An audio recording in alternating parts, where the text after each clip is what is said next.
श्री भगवान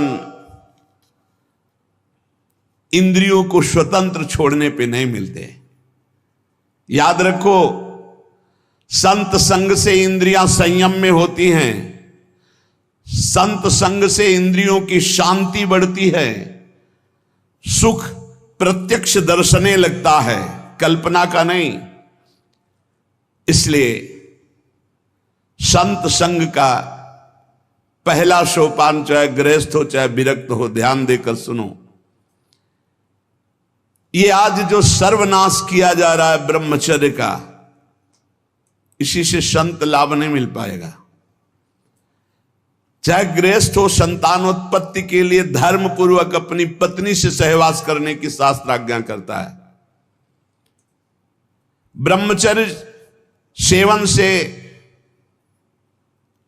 अमोघ लाभ प्राप्त होता है। पहला, ब्रह्मचर्य सेवन से लाभ, संत संग का पहला लक्षण है आचरण की पवित्रता। आचरण की पवित्रता, इंद्रियों की शांति। इंद्रियों की शांति अर्थात ब्रह्मचर्य, प्रत्येक इंद्रिय का ब्रह्मचर्य। ब्रह्मचर्य से तत्काल प्रभाव बढ़ता है। क्या? स्मरण शक्ति। बहुत ध्यान देने की बात है। अगर आपको भगवत स्मृति में डूबना है तो आपको ब्रह्मचर्य का पोषण करना पड़ेगा, चाहे जो हो। इसके बिना स्मरण शक्ति आपकी काम नहीं करेगी। स्मरण शक्ति बहुत प्रवीण, एक बार जो सुन लिया उसका सैकड़ों बार मनन हुआ, मनन होकर उसके आगे धारणा शक्ति। जो ब्रह्मचारी नहीं, स्मरण शक्ति नहीं होगी, धारण करने की शक्ति नहीं होगी, खोखला जीवन हो जाता है। स्मरण शक्ति, धारणा शक्ति और संकल्प शक्ति। इतने बजे जगना है, इतना करना है, ऐसे चलना है, ऐसे सब होगा। और जब ब्रह्मचर्य नहीं तो चाहे 1000 बार संकल्प करो, तुम्हारे काम में नहीं आएगा। स्मरण शक्ति, धारणा शक्ति, संकल्प शक्ति, इच्छा शक्ति जिसे कहते, और उत्साह शक्ति और शरीर शक्ति, ये शक्तियां उसके अंदर प्रकाशित होती हैं जो ब्रह्मचर्य का पोषण करता है। स्मरण, धारण करना, जो संकल्प नियम ले उसका अक्षरशः पालन करना, और उत्साह बना रहना, और शरीर में स्फूर्ति रहना। ब्रह्मचर्य एक विलक्षण महाव्रत है। ब्रह्मचारी का सौंदर्य प्रस्फुटित होता है।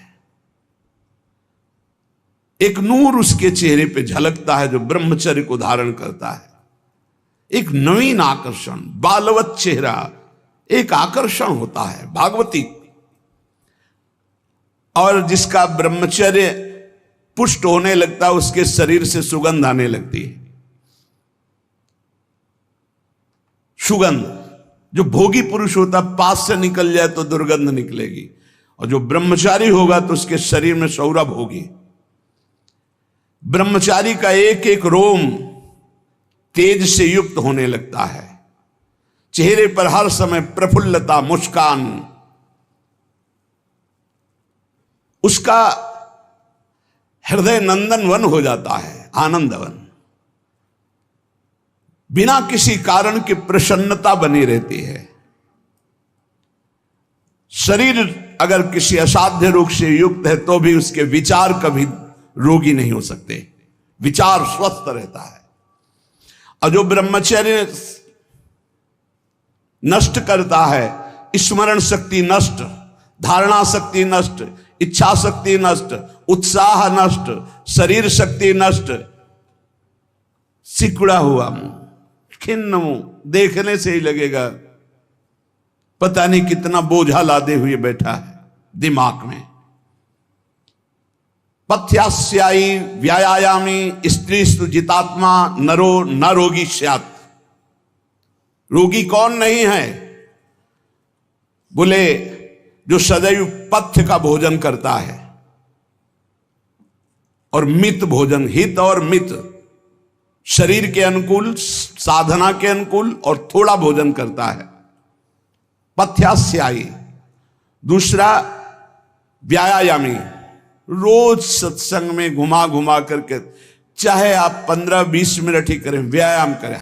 2-3 किलोमीटर आप दौड़ो, चलो बाहर दौड़ने के लिए, नहीं तो ऐसे यंत्र चल गए, ट्रेडमिल, ऐसे यंत्र चले हैं, उसी में दौड़ लो।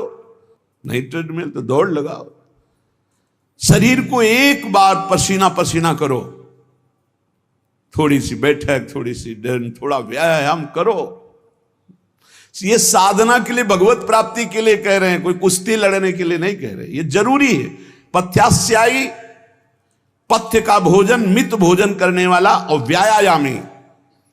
और स्त्रीषु जितात्मा, स्त्री शरीर है तो पुरुष की तरफ नहीं, पुरुष शरीर तो स्त्री की तरफ नहीं।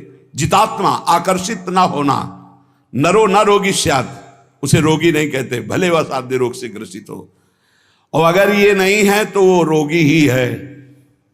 आज नहीं तो कल पता चल जाएगा कि वो रोगी है। साधना करने वालों के लिए इंद्रियों को पावन करना, इंद्रियों को संयम में रखना बहुत आवश्यक है। मन के गुलाम, इंद्रियों के गुलाम, स्वेच्छाचारी भोगों की दुर्दशा में पड़ा हुआ मनुष्य है आज। असंयमी मनुष्य का मन और मस्तिष्क, ध्यान से सुन लीजिए, असंयमी जो अपनी इंद्रियों मन को मनमानी लगाए हुए है, उसका मन और मस्तिष्क और हृदय सड़ा देते हैं, जीवन को सड़ा देते हैं। मन और इंद्रियों को संयम में रखकर भगवत चरणारविंद से नहीं जोड़ोगे, सड़ा देंगे तुम्हें। तुम्हारे अंदर ही इतनी सोच गलत कर देंगे, जलोगे।